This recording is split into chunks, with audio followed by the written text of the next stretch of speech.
Faraday के विद्युत अपघटन के नियम। फैराडे ने विद्युत अपघटन के दो नियम दिए।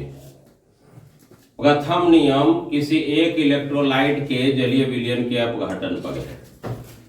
मान लीजिए कि हम एक विद्युत अपघटनी सेल लेते हैं और इसमें किसी इलेक्ट्रोलाइट का जलीय विलयन ले लिया, जैसे मान लीजिए CuSO4 का एक्वस सॉल्यूशन हमने इसमें ले लिया है। इसमें दो इलेक्ट्रोड दे करके हम एक को निगेटिव से जोड़ेंगे, कैथोड बन जाएगा, दूसरा को प्लस से जोड़ेंगे, एनोड बन जाएगा।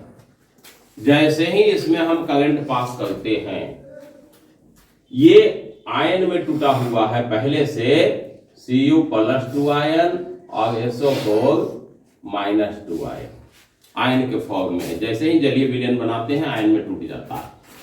निश्चित है कॉपर +2 आयन ये माइनस प्लेट की ओर जाएगा और इस प्लेट पर जाकर के न्यूट्रल होकर के कॉपर जमा होने लगेगा।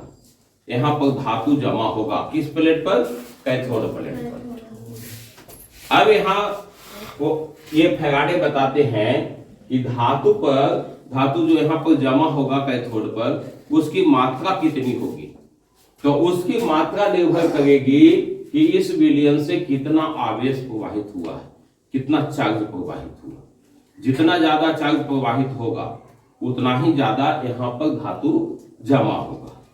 तो कैथोड पर धातु की मुक्त मात्रा यदि हम m लेते हैं और आवेश यदि q पास होता है तो m प्रोपोर्शनल हो जाएगा किसके? q के। This implies m = m proportional q का फॉर्मूला होता है I × P।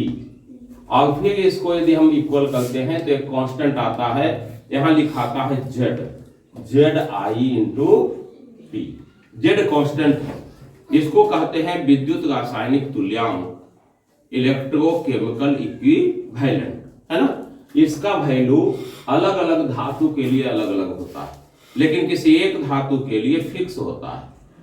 तो इसका वैल्यू हम लोग बाय प्रैक्टिकल निकाल करके एक चार्ट के रूप में रहता है, बुक में दिया हुआ है ना। इसे याद नहीं करना है बल्कि क्वेश्चन में भी देता है।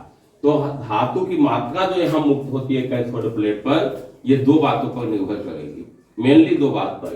उसमें कितना करंट पास किए हैं, कितना समय तक पास किए हैं, है ना। ये इस प्रकार से यहाँ हम इसकी धातु की मुक्त मात्रा की गणना कर सकते हैं फैराडे के विद्युत अपघटन के प्रथम नियम से। धन्यवाद।